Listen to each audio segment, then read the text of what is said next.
iba na toto určená zhruba nejakých 2500 MW inštalovaného výkonu. Okrem toho je tu samozrejme ten známy fakt, že využívanie a biomasy a v podstate bioenergetických plodín veľmi rýchle vlastne zobudilo všetkých, pretože si uvedomili, že to má priamy vplyv na rast cien základných potravín. Či je to vo vyspelom svete, ale aj v rozvoju. Takže by som to zhrnul, že pre všetky obnoviteľné zdroje platí áno, ale treba veľmi rozumne skúmať, aký je skutočný potenciál a treba si veľmi citlivo uvedomiť, že či na tie investície máme a či sme schopní potom takto vyrobenú energiu dotovať. Pretože to dotovanie tejto energie, tak ako je pripravené aj na Slovensku, musí byť dotované predsa zasa z tých iných výrobní, ktoré tú energiu vyrábajú lacnejšie a v konečnom dôsledku to zaplatia všetci spotrebitelia elektrickej energie a bude to mať dopad na zníženie ich životnej úrovne. Nechcem hovoriť o tom, že jediné riešenie je jadrová energetika alebo jadrové technológie. Možno, že existujú aj iné riešenia a každá technológia má svoje proti, ale ja by som v podstate iba historicky zhrnul, aký bol vývoj jadrových technológií z minulosti. Na Slovensku, na Slovensku sa postavila prvá atomová elektráreň A1 v Jaslovských Bohuniciach.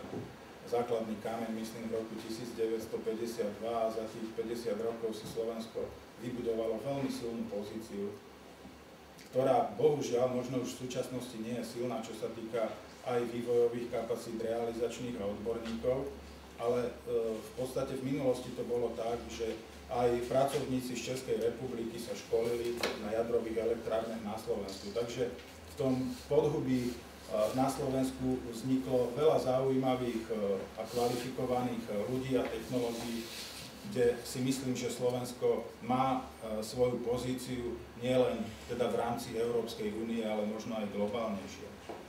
V roku 1970 sa vlastne prestali budovať reaktory prvej generácie, ktoré boli z dnešného pohľadu málo spoľahlivé. Začala sa budovať druhá generácia, ktorú v podstate dodnes prevádzkujeme, a to sú reaktory, ktoré naďalej idú v Jaslovských Bohuniciach, v Dukovanoch alebo v Mochovciach.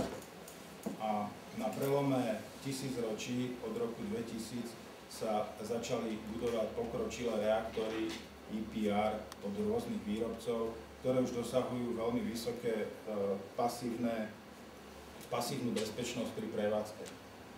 Európska únia si tiež uvedomila vlastne, že toto je jeden z možných smerov krytia budúcej energetickej spotreby a preto veľmi intenzívne podporuje výskumný program Generation 4, reaktory 4. generácie, ktoré sú zaujímavé z rôznych pohľadov. Ja by som možno k jednému takému pohľadu pristúpil, pretože si myslím, že hlavne z dlhodobého pohľadu je to veľmi zaujímavé pre Slovensko. Dnes oponenti hovoria, že jadrové elektrárne nemajú uzavretý alebo majú otvorený palivový cyklus, to znamená ten zadný palivový cyklus a likvidácia vyhoretého paliva je stále problematická. Áno, s týmto tvrdením sa dá do určitej miery súhlasiť, zas na druhej strane si treba uvedomiť, že tento technologický vývoj neustále veľmi významne pokračuje a dnes už sa vlastne vyhoreté palivo v niektorých krajinách, okrem iného aj v Ruskej federácii, už nepovažuje za vyhoreté palivo, ale hovoria o nej ako o energetickej konzerve. Energetická konzerva je to z toho pohľadu, že to vyhoreté palivo obsahuje ešte veľmi veľa využiteľnej energie, ktorá sa v ňom nachádza.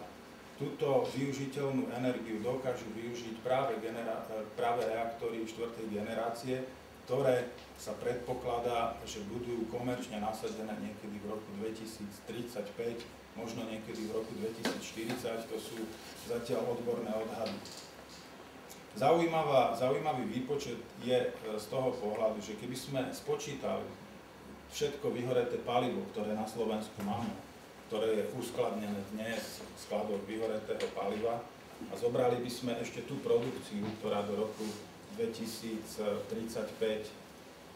toho vyhoretého paliva vlastne príbudne, tak pri súčasnej spotrebe 30 TWh by to palivo, ktoré máme na území Slovenskej republiky pri využití reaktorov 4. generácie,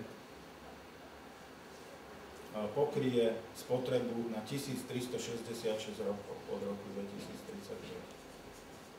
Takže z toho pohľadu technologického vývoja alebo dlhodobého vývoja si veľa odborníkov myslí, že je to jediná reálna možnosť, ako prekonať blížiacu sa energetickú krízu, ktorá sa na nás z každých strán valí. Takže to je z mojej strany zatiaľ teda všetko, ak budú nejaké ďalšie otázky. Ďakujem pekne za tieto úvodné poznámky a